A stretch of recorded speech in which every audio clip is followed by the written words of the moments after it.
Assalamualaikum Beylar dan Hatunlar. Semoga keberkahan selalu tercurah kepada Sobat Yamato yang bersedia mampir di channel ini. Jangan lupa subscribe dan nyalakan tanda lonceng untuk mendapatkan informasi kisah fiksi dan fakta sejarah serial Kurulus Osman. Kurulus Osman selalu menarik untuk diperbincangkan.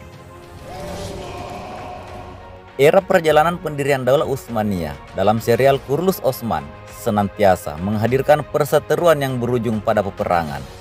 Suku Kayi yang memutuskan untuk bermukim di Anatolia secara simultan menghadapi dua kekuatan besar, Bizantium dari barat dan kekuatan Mongol dari timur. Sementara kerajaan Seljuk, tempat mereka bernaung, terus melemah dan mengalami proses keruntuhan. Tak ayal, suku Kayi terus-menerus menghadapi berbagai peperangan. Akan tetapi, peperangan demi peperangan tersebut tidak membuat mereka menyerah dengan keadaan.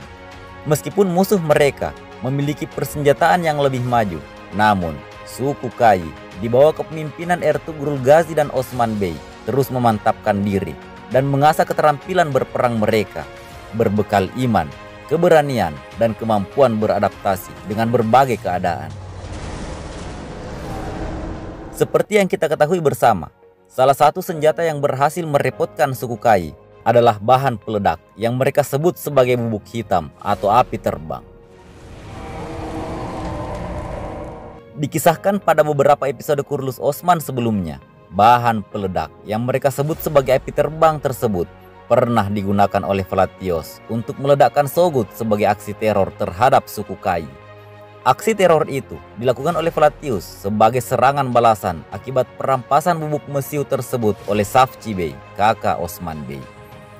Vlatios, tangan kanan Tekfur ayah Nikola, yang mengetahui bahwa bubuk mesiu tersebut disimpan di Sogut, kemudian menyusun rencana bersama prajuritnya yang menyamar dan bergerak di malam hari dan meledakkan bubuk mesiu tersebut yang membuat banyak orang Turki terluka. Kejadian ledakan selanjutnya terjadi di dua tempat yang berbeda, ledakan di Sogut dan ledakan di barak penyimpanan senjata Osman Bey. Ledakan tersebut diarsiteki oleh Arius yang dikisahkan sebagai salah satu pemimpin kesatria Templar. Ledakan di Sogut menelan banyak korban jiwa dari pihak suku Kayi dan hampir saja merenggut nyawa Syekh Edebali. Sementara ledakan di barak penyimpanan senjata suku Kayi merenggut nyawa Akca Coban, sahabat Osman Bey yang ditugasi untuk merancang serangan terhadap Kastil Inegol.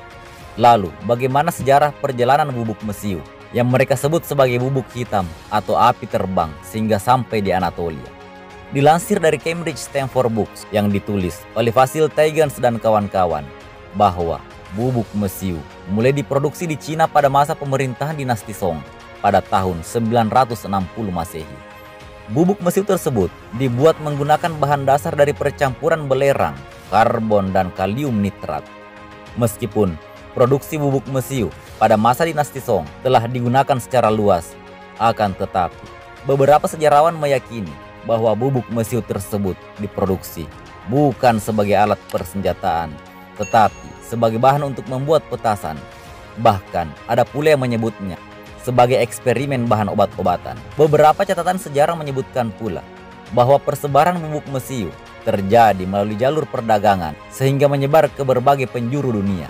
Akan tetapi, ada pula yang menyebutkan bahwa persebaran bubuk mesiu tersebut dilakukan oleh bangsa Mongol setelah berhasil menaklukkan dinasti Song dan menguasai 22% wilayah dunia yang wilayah kekuasaannya membentang dari Cina hingga ke Eropa. Bagaimanakah perkembangan bubuk mesiu dalam perjalanan pendirian Daulah Utsmaniyah pada serial Kurulus Osman? Patut kita nantikan kelanjutan kisahnya. Tetaplah di kanal Yamato untuk eksplanasi berikutnya. أيوة